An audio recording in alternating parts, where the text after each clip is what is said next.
Welcome to Food and Philosophy, episode 9.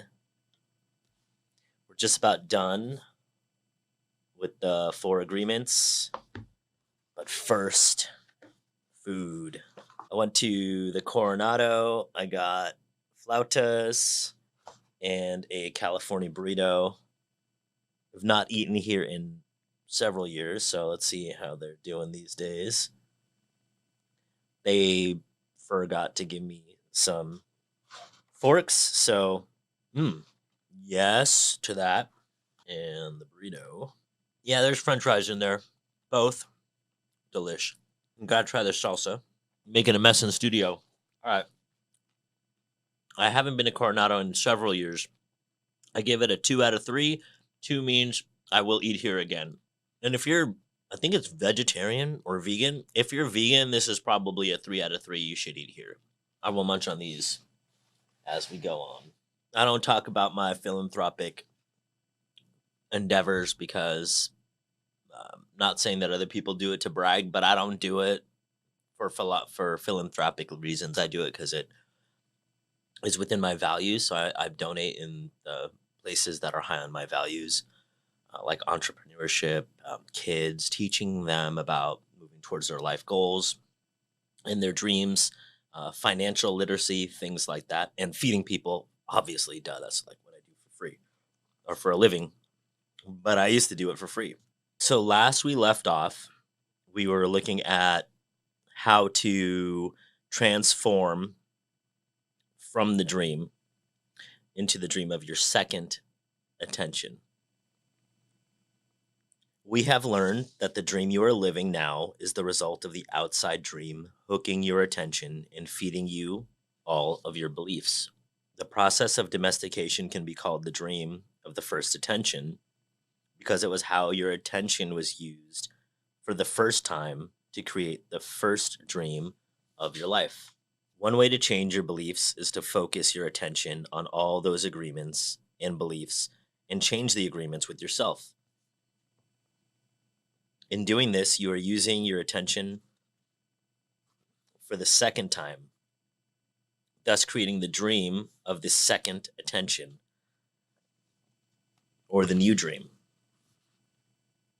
The difference is that you are no longer innocent. When you were a child, this was not true. You didn't have a choice. You just made decisions based on the world that showed up for you and based on the best decisions that you could have made as a 1-year-old and 2-year-old and 3-year-old, which, as you know, is probably not the person we should be taking advice from, yet we do that all the time within ourselves because we're no longer children. So now it's up to you to choose what you believe and what not to believe.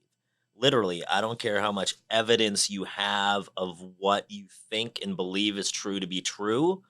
If you don't want to believe those things to be true, even in the face of overwhelming evidence that it might be, stop believing it. You have a choice right here, right now, to decide, which means to kill all the other options, what's true.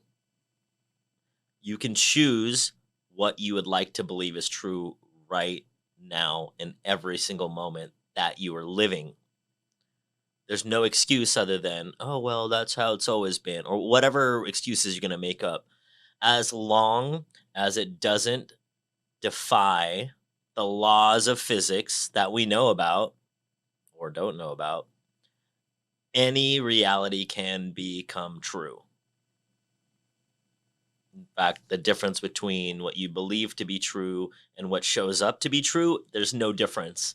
So you may as well just believe to be true whatever it is that you want to believe to be true. You can choose to believe in anything, and that includes believing in yourself. The first step is to become aware of the fog that is in your mind. What are the thoughts that come in your mind? What are the beliefs that you have that show up? Are other people telling you what's true about true? Like, don't listen to anything that your parents say if you disagree with it and if you don't believe it to be true. Heck, even if you believe it to be true, if you don't want it to be true, don't believe it. It doesn't matter what your religion says. If you don't want it to be true, don't believe it. It doesn't matter what the government says. If you don't believe it to be true or don't, Again, it doesn't matter if you believe it to be true. If you don't want to believe that it's true, change it. All realities are the same, which is why we can in any conflict or any human interaction, there's my perspective, there's your perspective, there's the actual observer's perspective. Anything that you've ever dealt with, right? There's all sides to the same exact thing. And guess what? Everybody is right by their own metrics. Everybody's right from their own perspective. I can't ever tell you that you're wrong when you say life sucks or there's all these bad people in it or whatever it is that you want to think that's not useful for you. I can't tell you that you're wrong because you'll just be like, here's some evidence and here's some evidence and here's some evidence and here's some evidence.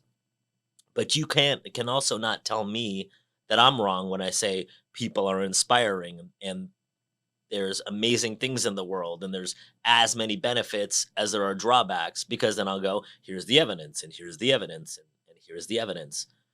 So if we're both true, we're both correct, what world would you rather live in? The one where all the negative stuff is correct or where all the positive stuff is correct? Albert Einstein has a quote I love.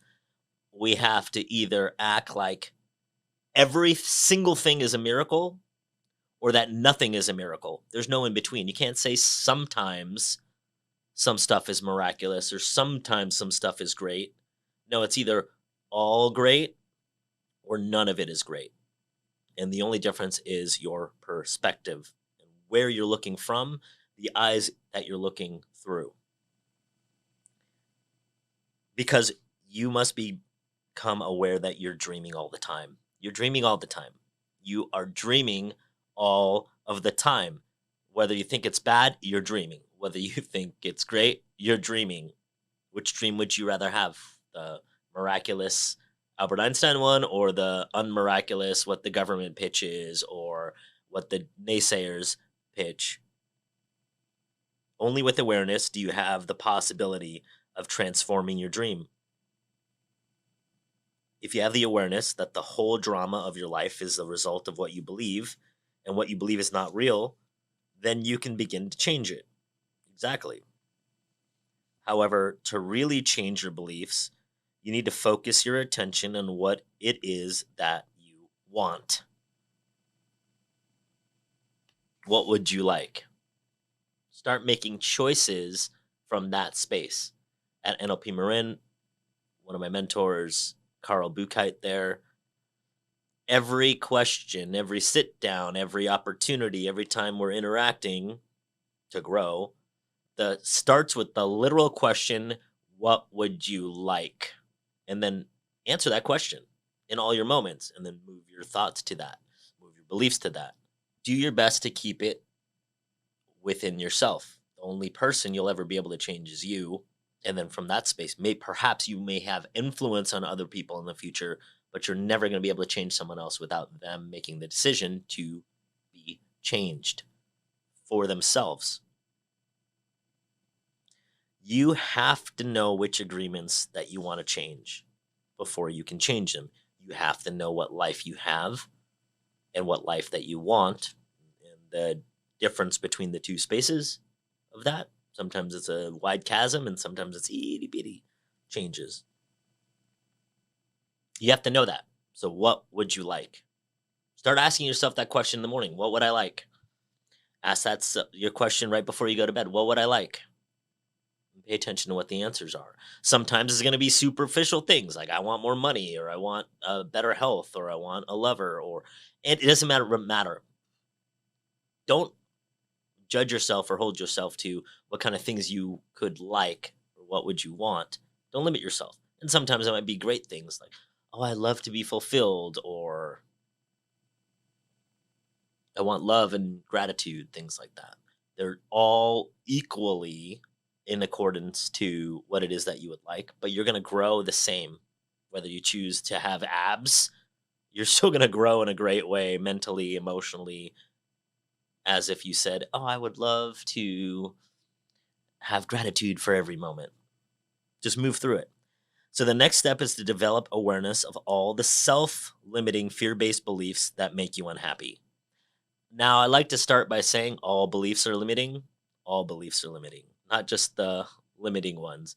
Even the beliefs like I'm an amazing sandwich maker is still a limiting belief because it limits myself to being just an amazing sandwich maker.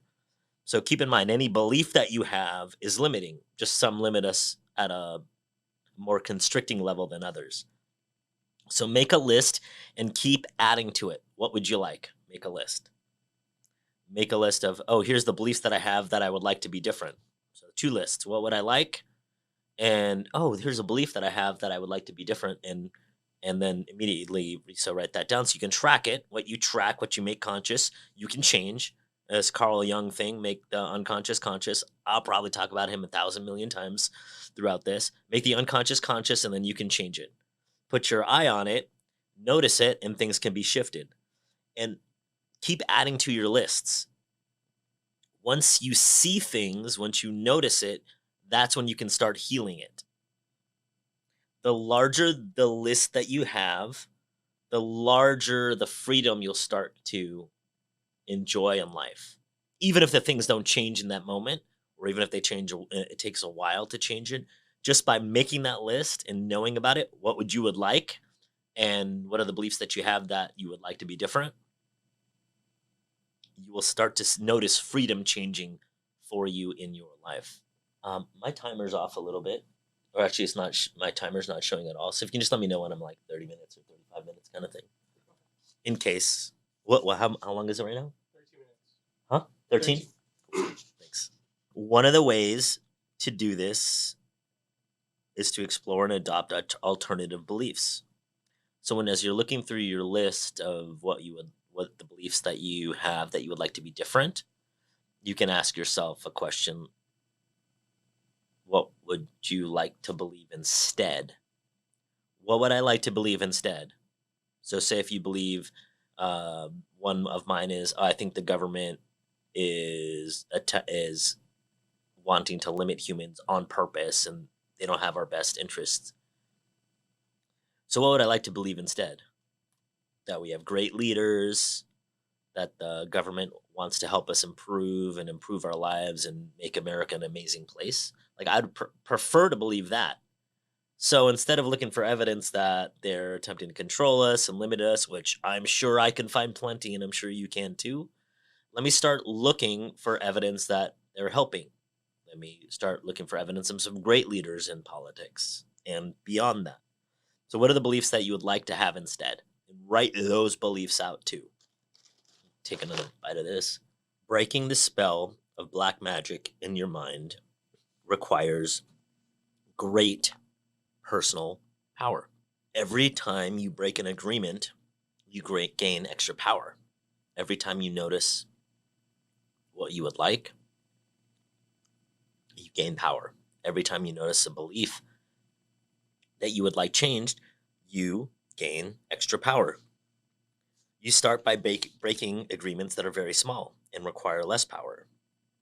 As those smaller agreements are broken, your personal power will increase until you reach a point when you can finally face the big demons in your mind. For example,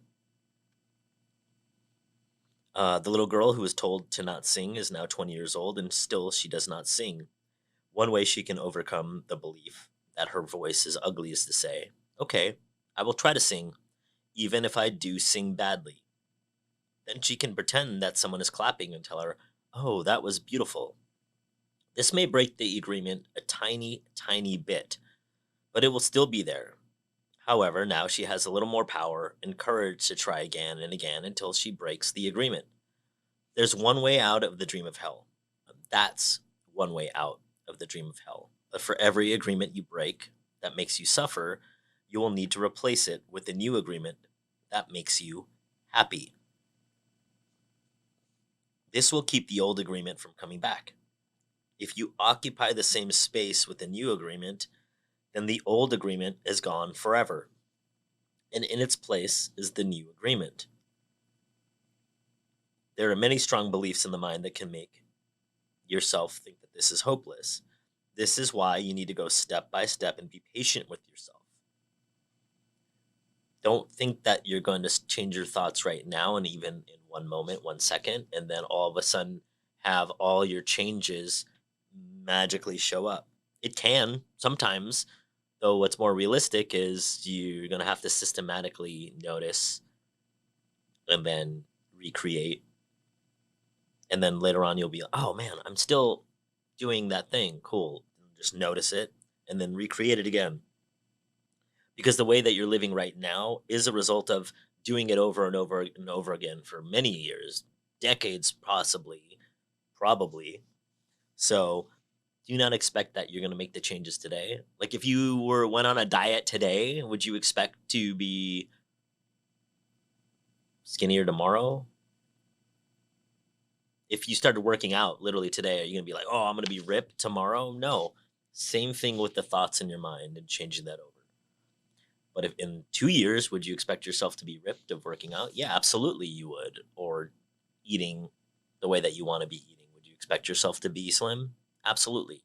So the same thing. 2 years from now, you'll go, wow, my whole life has changed based on me doing these exercises or making these awarenesses systematically. This is how I went from being homeless, uh, very food insecure, like a couple dollars a day in food, to I'm just like pigging out on a podcast right now, selling food at like 10 million people a year just from systematically going. When I look back on that 16-year younger version of me, actually longer than that, like 20-year younger version of me, I don't even recognize those thoughts that I had back then. I remember them, but that Ike and this Ike are way different. That's my secret. That's my hack is just noticing and changing, noticing and changing, noticing and changing. Obviously in there I beat myself up like, "Oh, you're blah for forgetting to do this a few times." Totally. And then, like salt over your shoulder or whatever, just throw it over and then move forward. We need the same amount of power to change ourselves. We just have to keep going in there systematically like we did when we got these things in the first place. We cannot change an agreement with less power than the power that we used to get it in the first place. Almost all of our personal power is invested in keeping these agreements that we have with ourselves because the reptile brain loves to be safe and it already knows you can put up with crappy relationships. It already knows that you can put up with crappy financial situations or not being inspired in your career. Your reptile brain already is like, oh no, that's safe. Being anxious all the time or worried. Your crocodile back there, little alligator goes, oh yeah, totally, we're not dead. Your reptile brain only cares about quantity of life, not quality of life. A human here, the prefrontal cortex and all that cares about quality of life less so than quantity of life. So the human then needs to start systematically taking control and letting the reptile know, hey, it's totally okay if we get ripped. Hey, it's totally okay if we get rich. It's totally okay if we're inspired. It's totally okay if we let somebody in and love us. That's how strong that addiction to stay where you are is going to be. This reptile is going to be like, oh no, but I'm afraid we're going to die because we're getting successful. It's addicted to safety. So, what are the things right now that you're being addicted to from like the things that you have in your life that you don't want, or the things that you want but you don't have? That way of life, having things that you want, or having things that you don't want, or wanting things that you don't have. What in that space? What are you addicted to? Start tracking what it is that these things are. Because in reality, if you experience anger or jealousy or self pity or anxiety or lots of fear, whatever it is, those negative feelings for us, if you experience those regularly, it's because you're addicted to those specific feelings. We're addicted to beliefs that tell us that I'm not good enough for someone. What of mine for me? I have plenty of those. In fact, I think almost everybody does. Not smart enough. Why try? The world's this. Other people are better than me. What do I know? All of these agreements, which rule our dream of life, are the result of repeating them over and over again. Therefore, to adopt the four agreements, you need to put repetition in action. Practicing the new agreements in your life is how your best becomes even better. Repetition, repetition, repetition. So that's way number one. The discipline of the warrior. So controlling your behavior. This is way number two. Imagine that you awake early one morning, overflowing with enthusiasm for the day. You feel good, you're happy, and have plenty of energy to face the day. Then at breakfast, you have a big fight with someone, business partner, your spouse, family member, and all this flood of emotion comes out. You get mad, and in the emotion of anger, you spend a lot of your personal power. And after the fight, you feel drained, and you just want to go and cry. Now, I just read this the other day, reread it, and I wrote down in the margins. I had an experience. I was having a great day, and then I got on the phone with a business associate, and it drained the hell out of me. It actually made me feel bad. And then when I thought about it the next day, it made me feel bad again. So I wrote that in the margins as a way that, hey, we allow our flood of our own emotions to come in and wreck things for us more than probably the actual thing is wrecking our lives. In quotes, wrecking. In fact, you feel so tired that you go to your room. Yeah, for me, I just wanted to play video games and chill and eat and like I was just angry and my mind was going and I had somebody there with me and I was definitely not a good company. I was definitely not good company. So every day we awake with a certain amount of mental, emotional, physical energy, and we spend that throughout the day. If we allow our emotions to deplete our energy, we have no energy to change our lives or to give our lives or give our energy to someone else. The way you see the world will depend on the emotions you are feeling. When you're angry, everything around you is wrong. Nothing is right. You blame everything, including the weather. Whether it's raining or the sun is shining, nothing pleases you. When you're sad, everything around you is sad and makes you cry. Even the trees look sad, or the rain makes you feel sad when you're already sad. Perhaps you feel vulnerable and you have the need to protect yourself because you don't know in what moment someone will attack you, and you do not trust anything or anyone around you. This is because you're looking at the world through the eyes of fear. And you can keep going like whatever other negative emotions you have. If you feel that way, everything else that you look through is going to feel that way too. Now imagine that your human mind is the same as your skin. You can touch healthy skin and it feels wonderful. Your skin is made for perception, and the sensation of touch is wonderful. Now imagine you have an injury to the skin. If you get cut, or maybe a paper cut or a burn, if you touch the infected skin, the wound, it's going to hurt, right? So you try to cover and protect the skin because you don't want it to get touched and you want it to heal. But if you touched it, it's going to hurt. Same thing with our emotions inside. We're hurt. And if we don't protect that, we don't cover it with something, then we're going to be hurt more by other things or similar things. So we learn to cover it up. Now imagine if every single person you walked out had the same disease or same cut on their skin.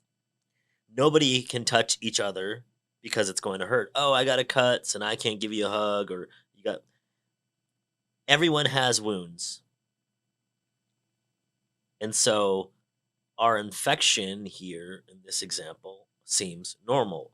We go talk to somebody else and they're hurt, whether it's business or by past lovers or by the government or their religion or their parents. They're hurt and you're hurt too. I'm hurt too. And then so we go up and it's so normal to be hurt. And the pain is also considered to be normal.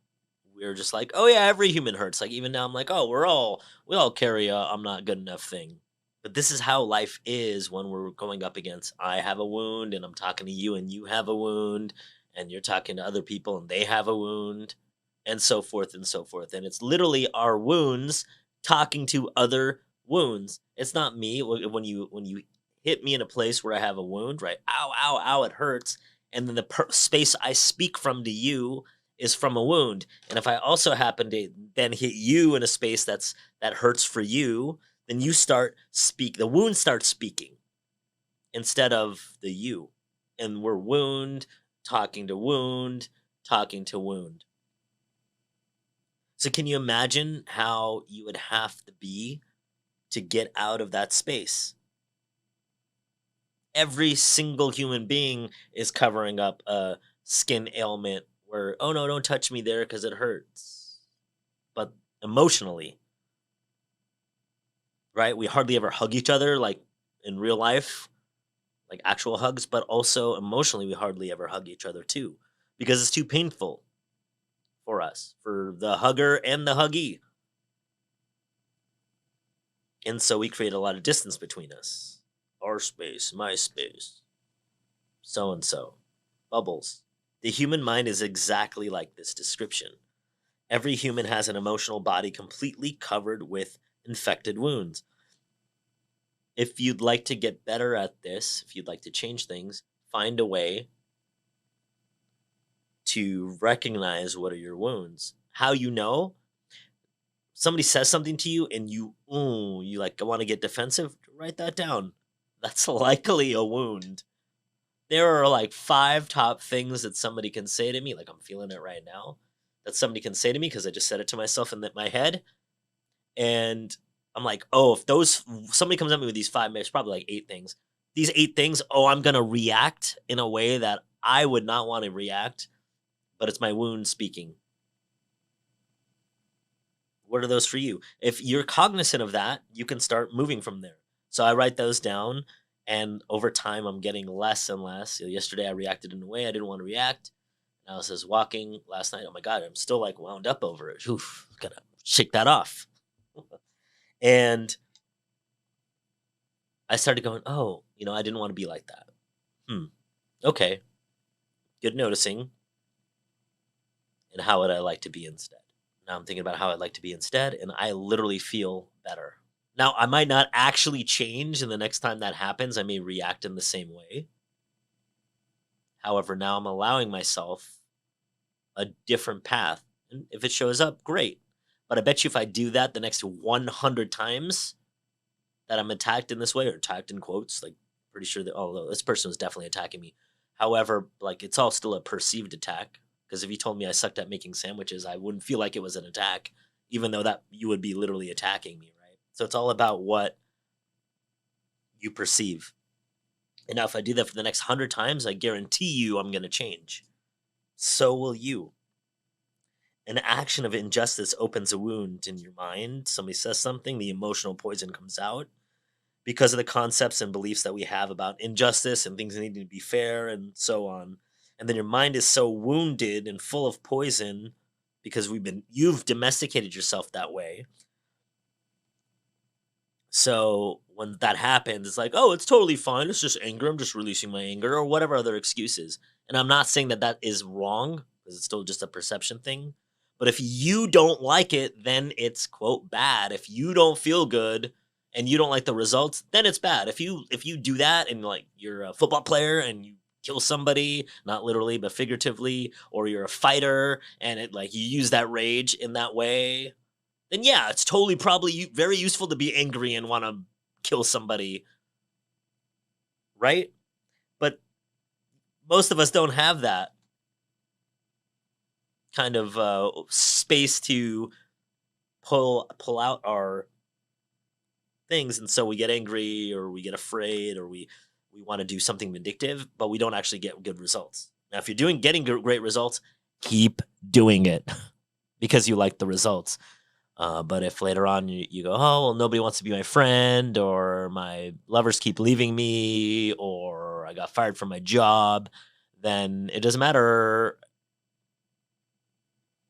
Then it becomes, well, what would you like instead? Would you like to be different? Lots of notes on this page. We have a dysfunctional dream of the planet, and humans are mentally sick with a disease called fear. The symptoms in the disease are all the emotions that make humans suffer: anger, hate, sadness, envy, betrayal. And when fear is too great, the reasoning mind begins to fail. Whenever you're looking, Whenever you're experiencing fear in your life, it's likely because you're looking at a potential result that you're not getting, or afraid to get something that you don't want, and then you make a meaning about that, usually survival or something like that. Ask yourself, for any time you're feeling fearful, this is helpful. I got this from Dr. John Demartini. Ask yourself, okay, what's the downside to getting what you would like? What are the downsides if you got what you liked, what you want? If it's you're afraid of getting something that you don't want, then the question to ask yourself is, okay, what are the benefits of getting this thing that you don't want? What are the benefits? And write those out. And then the opposite for your present experience, so you don't have what you want. What are the benefits to not having what you want? This thing. And if you're afraid to receive something that you don't want, ask yourself, what are the drawbacks to not having that thing that you don't want? Those four questions, the in the present moment, how your experience is, and if the other thing happens or doesn't happen, that alone will shift your perspective and will melt away fear and cause you to be great. To be grateful. I didn't finish this sentence. So, are you suffering? This is where you are feeding yourself a fantasy world. So what are you lying to yourself about? These areas where you're fantasizing, living a fantasy. That's why you want to ask yourself those four questions. Because the suffering is optional. Some bad stuff can happen. Like literally, you don't have to suffer about it. But one way to make sure you don't suffer about it is to literally find out what the drawbacks are to getting it. What are the benefits to your current position right now? If it's something you don't want, what are the benefits to getting the thing that you don't want? And if it's avoiding something that you don't want, what are the drawbacks to not getting this thing that you want? Those four questions will shift your perspective. Guaranteed, like literally guaranteed. I won't say guaranteed often. This is a guarantee. So if we can see our state of mind as a disease, we find that there is a cure. We must forgive those we feel have wronged us, not because they deserve to be forgiven, but because we love ourselves so much and we don't want to keep paying for the injustices. A great quote from Vadim Zeland is, if I get what I want, great. If I don't get what I want, even better.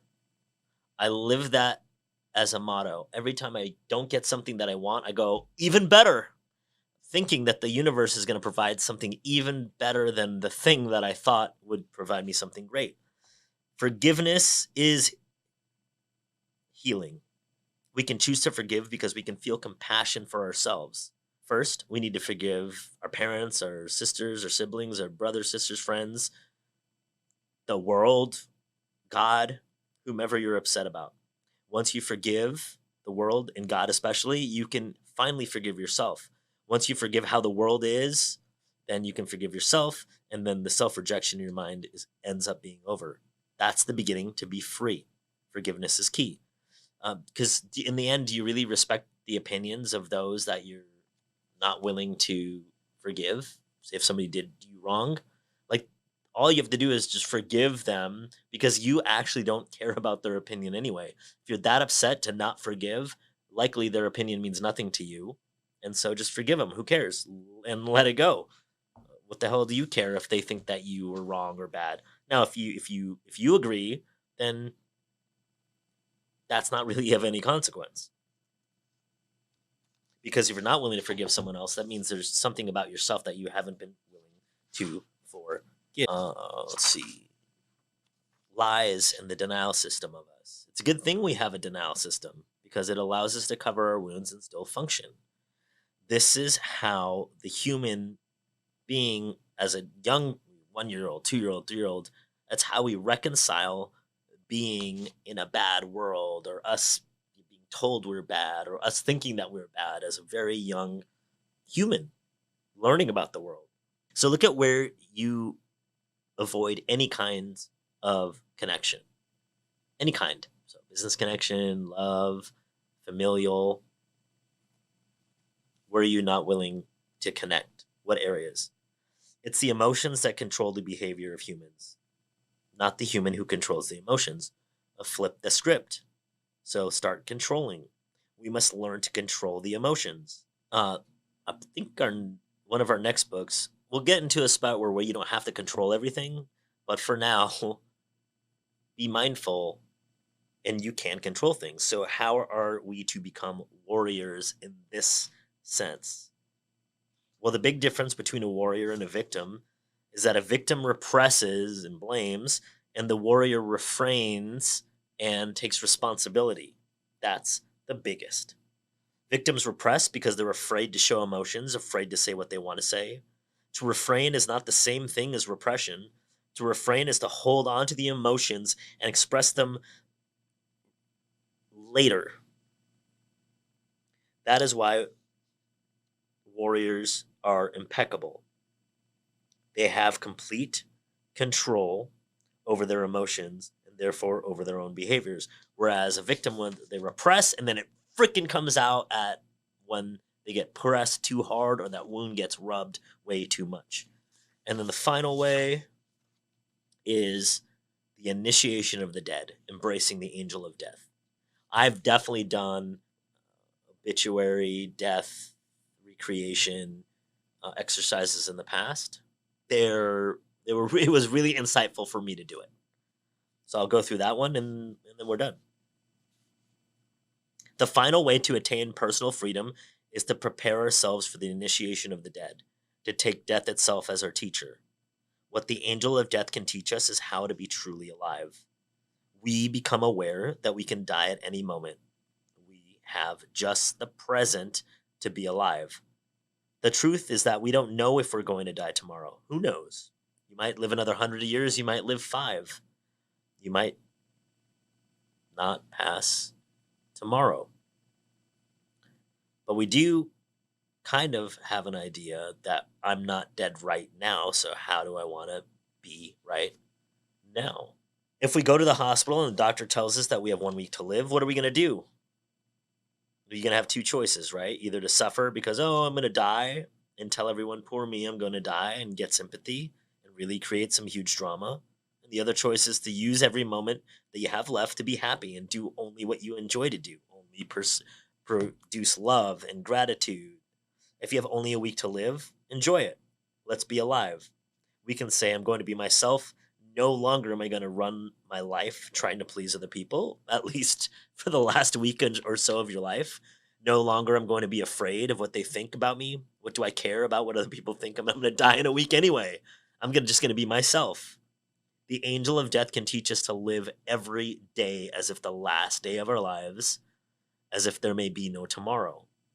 We can begin each day by saying, I'm awake. I see the sun. Oh my gosh, I'm so grateful. I'm going to give my gratitude to the sun and to everything and everyone because I'm still alive. One more day, thank you. That is the way to live life. If you confront your mortality, confront the angel of death, you're able to be completely open, to know that there's nothing to be afraid of. And you'll realize that there was nothing to be afraid of the whole time. So of course you treat people with love, because this way it might be the last day of your life. And how do you want to go out? And if I'm never going to see you again, I don't want to fight with you, especially to your loved ones. What if you had a big fight with someone and all those emotional poisons that have went out from you and then you died tomorrow? Is that how you want to be perceived? Is that how you want to leave? Oops. Is that how you want to leave someone else? You would feel guilty. And hell, they'll feel guilty too. You'll probably even feel guilty for not telling that person that you love them or just walking away. The love that makes you happy is the love that you can share with others. So why do you need to deny the love with yourself and with others? It is not important to be loved back, because if you're going to die tomorrow or next week, who cares? You loved. What makes you happy now is to let other people know how much you love them, even if you don't know them. You can live your life this way without actually having to be diagnosed with a week to live. And by doing so, you prepare yourself for the initiation of death. What is going to happen in the initiation of death is that the old dream that you have in your mind is going to die forever. Yeah, you're still going to have memories of the parasite, of the judge, of being a victim, what you used to believe, but the parasite itself will be dead because it will have died. Will have gone through this process. This is what it's going to be like. And we feel we're the only ones who are going to die. And most folks are afraid of this death. When we live in the dream of the planet, it is as if we are dead anyway, without the actual dying part, without the good parts about, I'm going to go out and spread love. If it's truly over, for those naysayers out there, if the world's really going to hell in a handbasket, then how do you want to live the last days? Like a negative, I was going to say some negative things, but as you want to live negatively or you want to live exuding love, which is what you truly are. Whoever survives the initiation of the dead receives the most wonderful gift. You get to resurrect and be a new human being. To receive this is to arise from the dead, to be alive, to be ourselves again. The resurrection is to be like a child again, where all you wanted to do is what you wanted to do, and all you didn't want to do is just like, oh no, I don't want to do that. And then you didn't even think about it anymore. But you have a big difference. The difference is now you have not only freedom, but you're smarter, you're older, you're wiser. You probably have way more money than you did as a freaking 3-year-old. You can move and make decisions and interact with people from a much better space. So when you surrender to the angel of death, you break your domestication, you become free again, and you can heal your mind. You'll be able to live now, healthy, perfect. And then you're free to use your own mind to run your own life versus however it was before.